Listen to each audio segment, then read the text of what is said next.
Bonjour et bienvenue sur cette vidéo avec Claire, votre conseillère en allaitement et en parentalité.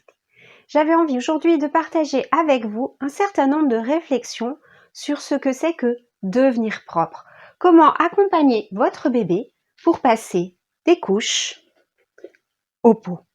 Alors, vous l'avez entendu, pour commencer, c'est un accompagnement. Et puis, il y a une autre petite question qu'on peut se poser. Qu'est-ce que ça veut dire devenir propre? Est-ce que ça veut dire qu'avant l'enfant était sale? Non. Alors c'est vrai que ce mot est peut-être pas tout à fait approprié. Ensuite, c'est une acquisition, c'est-à-dire que tous les enfants finissent par ne plus avoir besoin de couches et par faire leurs besoins aux toilettes comme tout le monde. C'est une acquisition neuromusculaire, c'est-à-dire qu'il faut que physiologiquement leur corps soit prêt, que leur corps est suffisamment maturé au niveau des neurones et au niveau des muscles pour pouvoir faire ses besoins à un moment particulier, pour déterminer qu'est-ce qui se passe dans mon corps, j'ai besoin d'aller aux toilettes, pour se retenir le temps d'y aller, pour pouvoir faire signe à l'adulte, lui dire ou lui montrer qu'on a besoin, et puis pour pouvoir se laisser aller dans l'endroit approprié. Alors, c'est une acquisition, je vous le disais, physiologique, qui nécessite la maturation des neurones et des muscles, mais c'est aussi une acquisition sociale.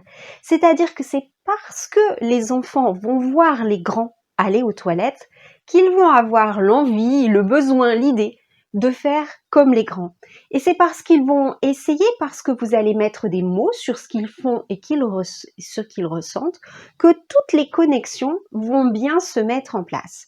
Alors, c'est l'été et vous avez peut-être envie de profiter des vacances pour aider, pour accompagner votre enfant sur ce chemin. C'est une bonne idée.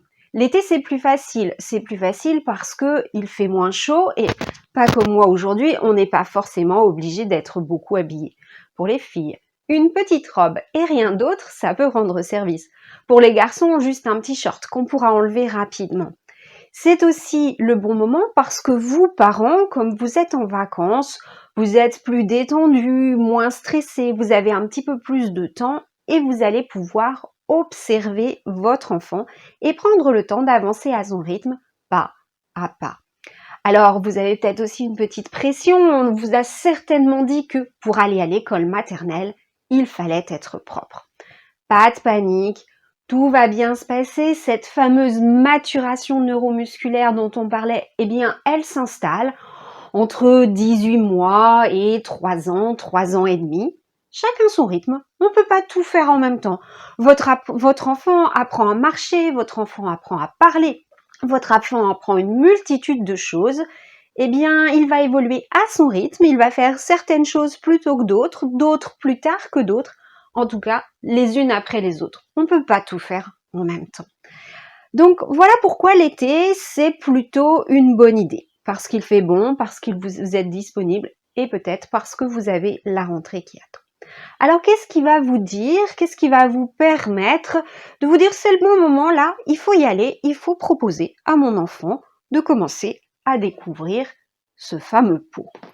Tout d'abord, posez-vous un certain nombre de questions. Est-ce qu'au niveau tonus musculaire, votre enfant a l'air prêt?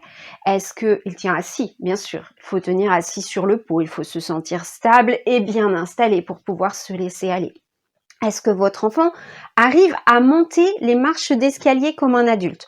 De nombreux psychomotriciens décrivent vraiment cette compétence, monter les marches d'escalier comme un adulte, comme étant une compétence signe que l'enfant est capable d'avoir la maturation nécessaire pour pouvoir, retenir ses sphincters. Ensuite, posez-vous la question, est-ce qu'il s'intéresse à ça? Est-ce qu'il est curieux de voir ce que vous ou ses frères et sœurs font aux toilettes? Est-ce que quand il fait dans sa couche, vous voyez à son regard ou à ses mimiques qu'il a remarqué quelque chose, qu'il se passe quelque chose? Est-ce qu'il arrive assez régulièrement que lorsque vous enlevez la couche, elle est sèche et sur la table allongée, il se laisse aller? Tout ça, c'est des petits signes. Alors effectivement, si vous avez un enfant qui a une couche sèche et qui fait pipi quand vous lui enlevez, super facile. Vous enlevez la couche, vous l'asseyez sur le pot et vous avez toutes les chances de voir ce fameux pipi arriver. et ainsi l'aider à rentrer dans la démarche. Si ce n'est pas le cas, si vous voyez qu'il a le tonus neuromusculaire mais qu'il ne semble pas avoir vraiment d'intérêt ou avoir remarqué ce qui se passait en lui, eh bien vous allez pouvoir lui proposer tout de même le pot, s'asseoir quelques instants dessus dans la salle de bain ou les toilettes, un endroit particulier où ce genre de choses se font dans notre société. Lui proposer quelques jeux pour l'occuper, 5 minutes, guère plus. Vous-même peut-être, lisez-vous quand vous êtes aux toilettes. Il existe d'ailleurs pas mal de littérature enfantine sur laquelle vous allez pouvoir vous appuyer. Installer sur le pot, résultat ou pas résultat, pas grave, pas d'importance. Quand bien sûr il fait dans son pot, félicitez-le, montrez-lui, faites une petite fête même. Et puis, c'est ce qu'il a mis dans le pot, eh bien, allez ensemble le vider aux toilettes pour dire bye bye.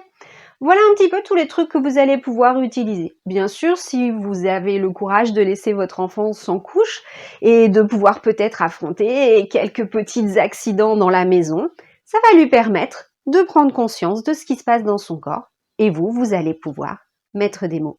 Voilà quelques petits trucs, quelques petites idées pour rentrer avec votre enfant dans cette nouvelle étape de l'autonomie, la capacité à faire ses besoins dans un pot, aux toilettes et pas dans sa couche. C'est encore une fois faire un petit pas pour devenir grand. Souvenez-vous, on sait aujourd'hui que les conditions de cet apprentissage, si cet apprentissage est un accompagnement, si cet apprentissage est une découverte qui se fait dans la bienveillance, c'est formidable. Si on tourne un petit peu sur la friction et le conditionnement, cela a un impact sur le développement global de la personnalité de l'enfant.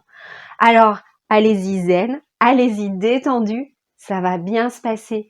Et faites confiance à votre enfant, lui aussi pourra vous donner plein d'indicateurs. Cette vidéo vous a plu, elle vous a été utile? Cliquez sur j'aime. Vous avez un commentaire, une réaction, une histoire un petit peu amusante à nous raconter? Allez-y, je vous répondrai avec beaucoup de plaisir et personnellement. Vous voulez savoir ce qui se passe sur cette chaîne, me suivre? Eh bien, abonnez-vous. À bientôt, j'espère.